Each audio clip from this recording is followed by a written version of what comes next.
നിരവധി ആളുകൾ ക്ഷേത്രത്തിൽ പോകുന്നു, എന്നിട്ട് അവരുടെ ആഗ്രഹങ്ങൾ ഈശ്വരന് മുൻപാകെ വയ്ക്കുന്നു. അഥവാ അവരുടെ ആഗ്രഹങ്ങൾ സഫലമായില്ലെങ്കിൽ നിരാശരായി തീരുന്നതാണ്.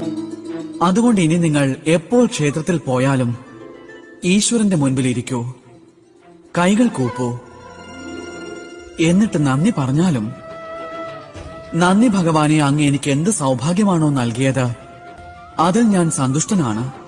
ഇനി എനിക്ക് മാർഗദർശനം നൽകിയാലും, എപ്രകാരമാണ് ഞാൻ എന്റെ കർമ്മങ്ങൾ കൊണ്ട്, സ്വയം എന്റെ കർമ്മം കൊണ്ട് ഞാൻ ആഗ്രഹിക്കുന്നതൊക്കെ എനിക്ക് പ്രാപ്തമാക്കാനാവുന്നത്? ഈശ്വരനോട് ആവശ്യങ്ങൾക്ക് വേണ്ടി മാത്രം പോയാൽ നമ്മൾ ഈശ്വരന് മുൻപിൽ തീരെ വില കുറഞ്ഞവരായി മാറുന്നതാണ്.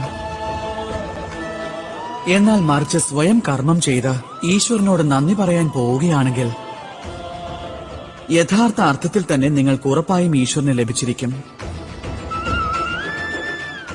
രാധേ രാധേ.